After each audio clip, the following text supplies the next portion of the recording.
فرمائیں گے اور اس کی اہمیت کے حوالے سے ہمیں بتائیں گے کہ اس دن کی کتنی اہمیت ہے۔ جناب حضرت علامہ قبلہ ڈاکٹر منظور حسین اختر صاحب۔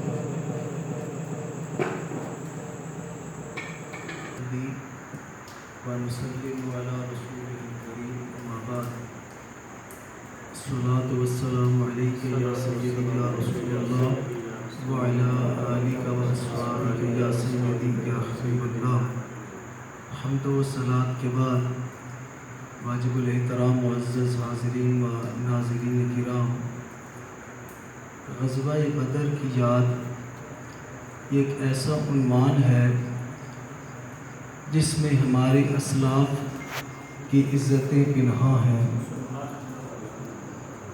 حضرت امام زین العابدین یہ حضرت امام حسین کے صاحبزادے ہیں۔ آپ فرماتے ہیں، آپ مولا علی مشکل کشا شیر خدا رضی اللہ عنہ آپ سے یہ بات روایت فرماتے ہیں۔ آپ فرماتے ہیں کہ جس طرح ہمیں قرآن کی صورتیں سکھائی جاتی، اسی طرح ہمیں حضور کے غزوات سکھائے جاتے، ہمیں پڑھایا جاتا کہ حضور نے یہ غزوہ فرمایا، حضور نے یہ جنگ فرمائی، مسلمانوں نے یہ کارہائے نمایاں سر انجام دیے۔ اسی طرح آپ نے سنا ہوگا چائنا میں حضور کے ایک صحابہ کے مزار پاک ہے، حضرت سعد بن ابی وقاص، ان کے صاحبزادے۔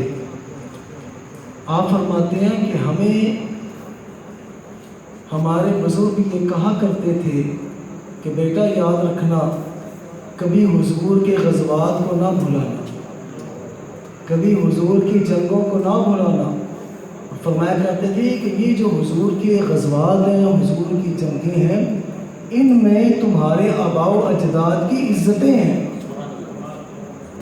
ان کو یاد رکھو گے تو تمہیں پتہ چلے گا کہ تمہارے آباء کی، تمہارے بڑوں کی کیا شان ہے۔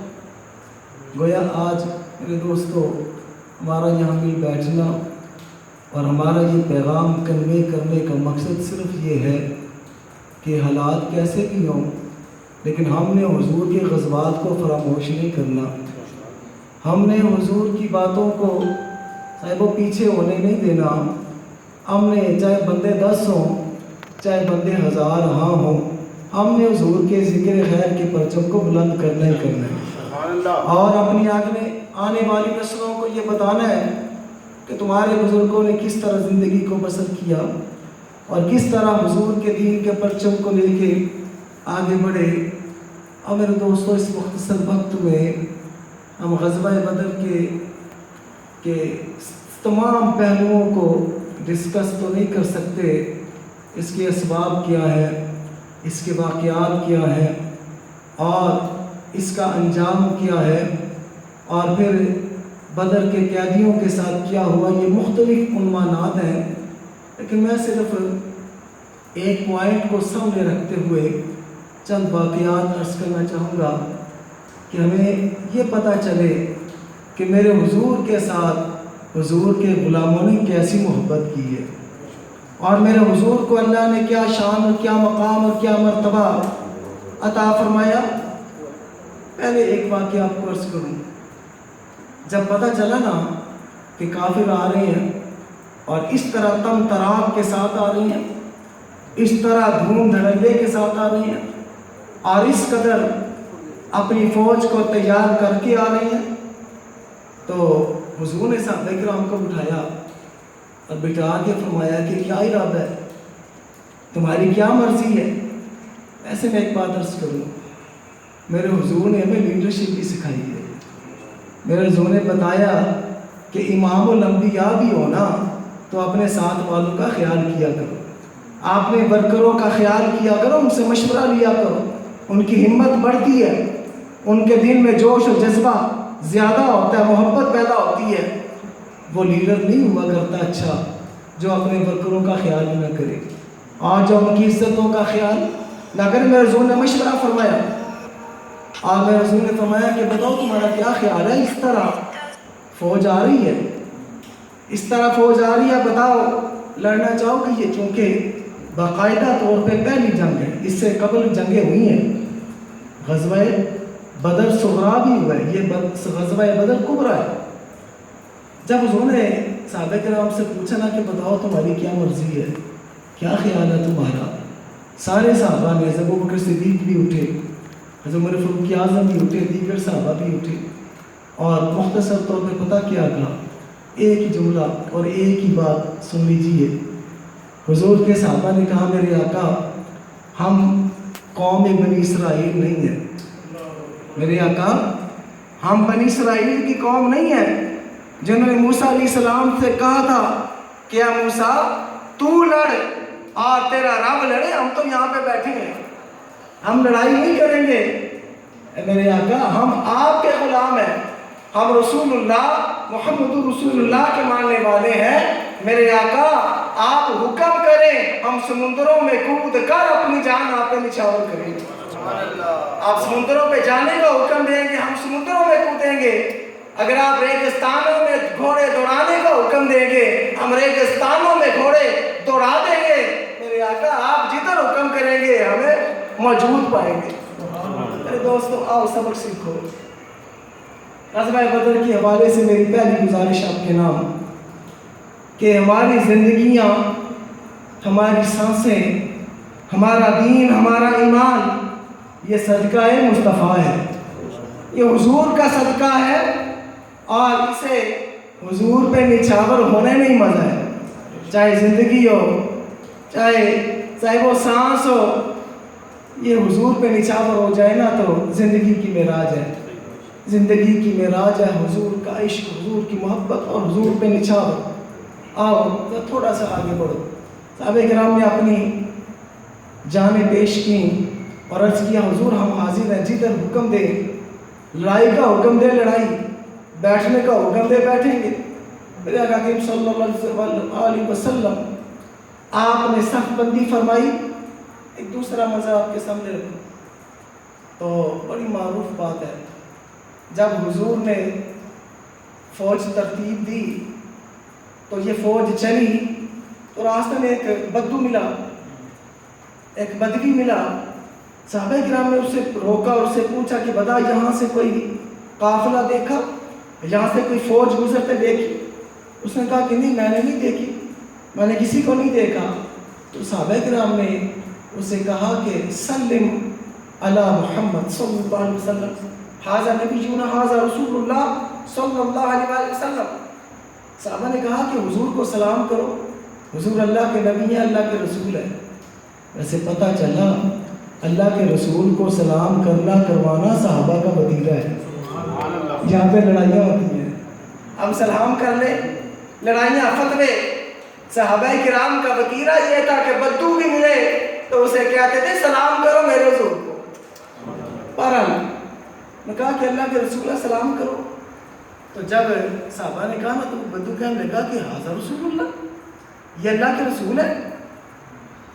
صحابہ نے کہا ہاں اللہ کے رسول ہے، اللہ کے نبی امام الانبیاء محمد رسول اللہ صلی اللہ علیہ وسلم۔ تو بدو کہنے لگا کہ اگر یہ اللہ کے رسول ہے نا تو میرا سوال ہے، میرے سوال کا جواب دے، میرے سوال کا جواب دے۔ صحابہ نے کہا کیا سوال ہے؟ کہنے لگا کہ میں یہ پوچھنا چاہتا ہوں کہ میری اونٹنی کے پیٹ میں کیا ہے، میری اونٹنی کے پیٹ میں کیا ہے؟ تو حضور کے ایک صحابی حضرت سلمہ بن سلامہ رضی اللہ عنہ آپ آگے بڑھے اور آپ نے کہا لا تسأل رسول اللہ، یہ سوال حضور سے نہ پوچھ۔ دیکھو نا جی بات یہ ہوتی ہے کہ جتنی عقل ہونا سوال اتنا ہی ہوتا ہے۔ اس کی عقل اونٹنی تک محدود تھی، اس کا سوال بھی اونٹنی تک محدود تھا۔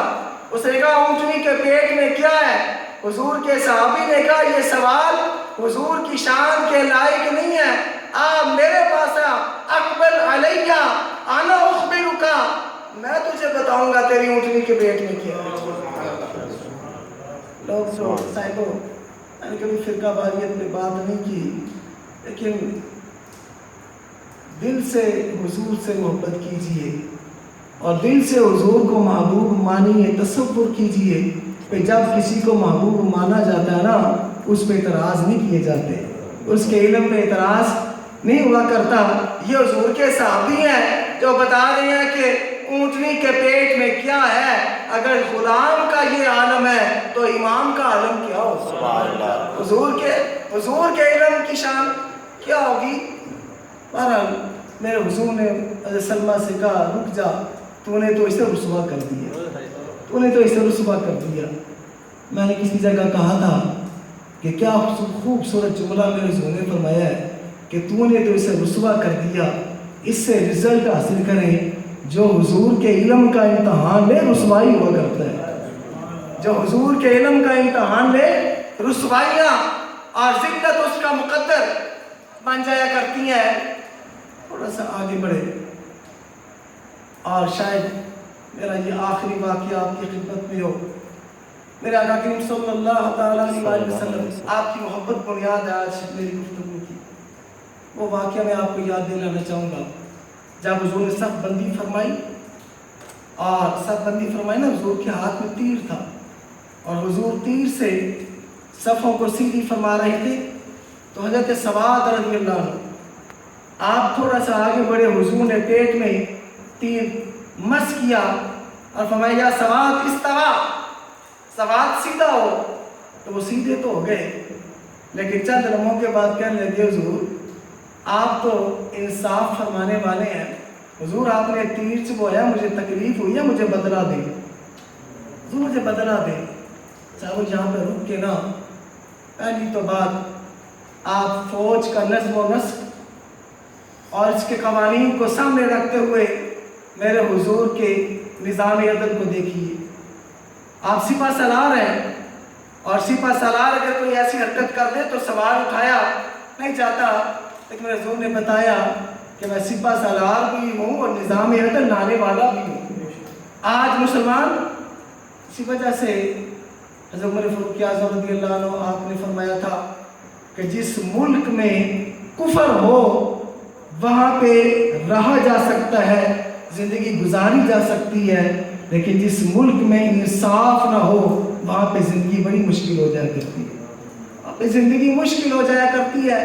دعا کرو جو نظام عدل ہمیں حضور نے دیا ہے اللہ ہمارے ملک میں بھی پیدا فرما دے اور ملک پاکستان کے رہنے والے عدل کی چھاؤں میں زندگی بسر کریں.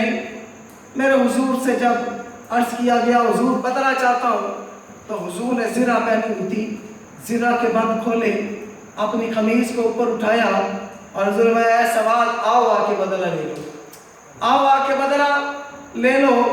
وہ آگے بڑھے اور پھر اس آسمان کی آنکھوں نے جو منظر دیکھا وہ آگے بڑھتے ہیں اور ہاتھ سے تلوار جو کچھ بھی ہے پھینکتے ہیں اور حضور سے چمٹتے ہیں اور بوسے در بوسے شروع کر دیتے ہیں. بوسے در بوسے حضور کے جسم میں نازنین کے شروع کر دیتے ہیں اور پھر کہتے ہیں میرے آقا میں اب راہی ملک عدم ہونے والا ہوں اور میں اس دنیا کو چھوڑ کے جانے والا ہوں. میرے آقا اگر خدا پوچھے گا کیا لائے ہو تو میں کہنے والا تو ہوں گا نا کہ میں تیرے محبوب کے جسم کے بوسے لے کے آیا ہوں. میں تیرے محبوب کے جسم کے بوسے. صاحب رکیے، عشق مصطفیٰ حضور کی محبت منظر کو آنکھوں کے سامنے لائیے، تخیل میں مقام بدر پہنچیے اور ذرا سوچئے کہ بچے گھر میں ہیں، بیوی گھر میں ہے، رشتہ دار گھر میں ہے، لیکن کسی کی فکر نہیں ہے. فکر ہے تو حضور کی نسبتوں کی ہے. اور یہ ہے عشق مصطفیٰ. میرے حضور کے صحابہ کا عشق کہ انہوں نے صاحبوں جان جاری ہے لیکن ان کی امید بھی حضور ہے، ان کی نظر میں بھی حضور ہے، ان کا عشق بھی حضور ہے، ان کی محبت بھی حضور ہے. اس انداز کے ساتھ حضور کے صحابہ نے زندگی بسر کی ہے. غزوہ بدر اس کو پڑھیے، میں آپ کو ریکمنڈ کروں گا. ضیاء النبی پیر کرم شاہ صاحب کی کتاب ہے سیرت کے عنوان پہ، اس پہ مقام بدر کھولیے، آپ کو سینکڑوں واقعات ملیں گے، درجنوں واقعات ملیں گے حضور کے عشق کے، حضور کی محبت کے، جان نثاری کے اور حضور کے قدموں پہ اپنی جان کو قربان کر دینے کے. اور میرے دوستو غزوہ بدر کا سبق کیا ہے؟ سبق پھر وہی ہے جو میرے ساتھی نے پڑھا، فضائے بدر پیدا کر. جسے اقبال نے محسوس کیا کہ فضائے بدر پیدا کر، فرشتے تیری نصرت کو